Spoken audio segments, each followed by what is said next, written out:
Oke, halo semuanya. Hari ini kita bakal ngobrolin soal sebuah kebiasaan yang kelihatannya sepele banget, tapi wow, ternyata kekuatannya luar biasa.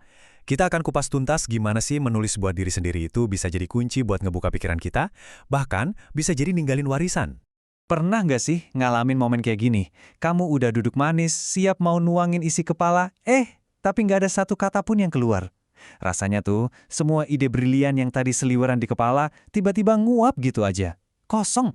Kalau kamu pernah ngerasain ini, tenang, kamu nggak sendirian kok. Entah itu karena kita ngerasa harus sempurna dari kalimat pertama, takut tulisan kita dijudge orang lain, atau ya simpelnya otak lagi capek aja. Ini perjuangan yang nyata banget dan dialami banyak orang. Oke, sekarang mari kita bedah lebih dalam. Fenomena yang barusan kita omongin ini sebetulnya ada namanya loh. Dan ngerti soal ini adalah langkah pertama buat ngatasinnya. Kita perlu paham, apa sih yang sebenarnya terjadi di kepala kita? Jadi, poin utamanya gini, ini bukan soal kamu nggak punya bakat. Fenomena ini namanya writer's block. Ini tuh rintangan psikologis di mana kita tiba-tiba macet padahal pengen banget nulis. Sekedar tahu dan nerima ini aja udah bisa bikin lega banget loh. Oke, terus gimana dong cara ngatasinnya? Nah, salah satu solusinya adalah lewat tulisan pribadi.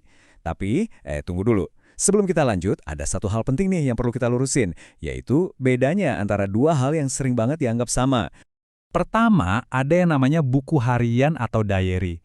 Anggap aja ini kayak semacam logbook kehidupan kamu. Fokusnya simpel, mencatat kejadian. Hari ini ngapain aja, ketemu siapa. Isinya ya rekaman faktual tentang keseharian kamu.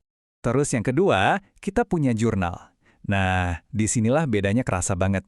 Jurnal itu nggak cuma nanya apa, tapi ngegali lebih dalam ke pertanyaan mengapa. Ini adalah ruang buat kita bereksplorasi, menganalisis, dan pada akhirnya memahami diri sendiri di level yang jauh lebih dalam. Jadi, biar gampang, intinya gini deh, buku harian itu buat dokumentasi, jurnal itu buat refleksi.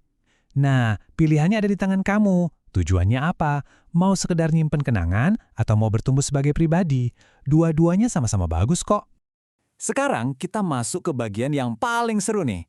Kenapa sih ini semua penting? Karena ternyata tindakan menulis, apalagi ngejurnal, itu punya kekuatan terapi yang udah dibuktiin sama sains. Ini bukan cuma soal curhat, tapi ini adalah bentuk perawatan diri.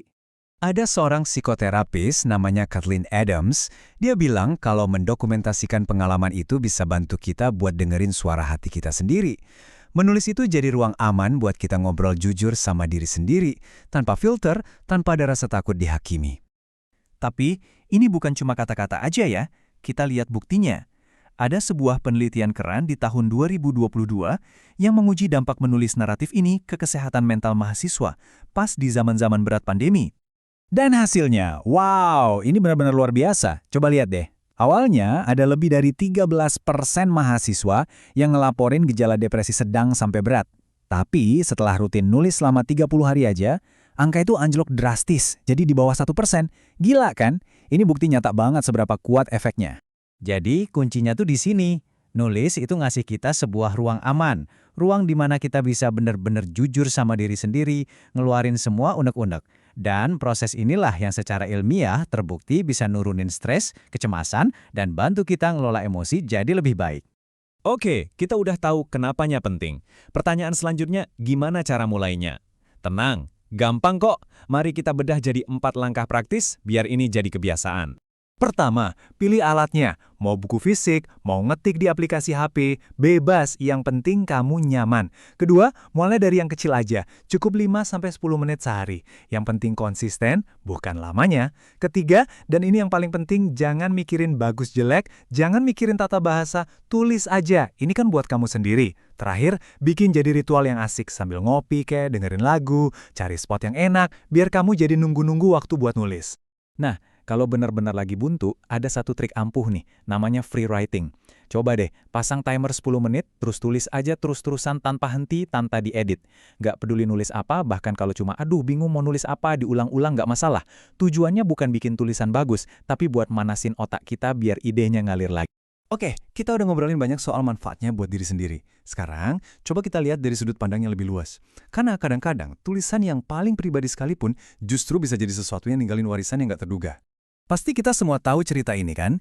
Di tengah situasi yang paling mengerikan dalam sejarah, seorang remaja bernama Anne Frank menemukan pelipur lara di buku hariannya. Buat dia, itu adalah tempat aman untuk mencerna semua kekacauan di sekelilingnya.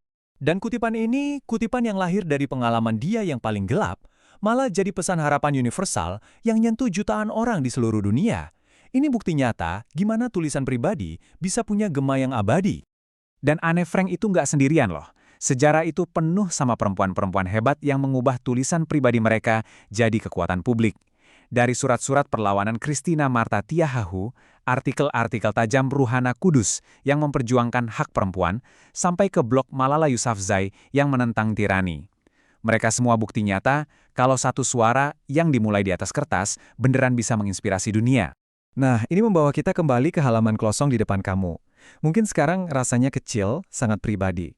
Tapi, seperti yang udah kita lihat, setiap cerita itu punya potensi. Setiap pemikiran yang kamu tulis adalah bagian dari warisanmu. Jadi pertanyaannya sekarang, kisah apa yang akan kamu ceritakan?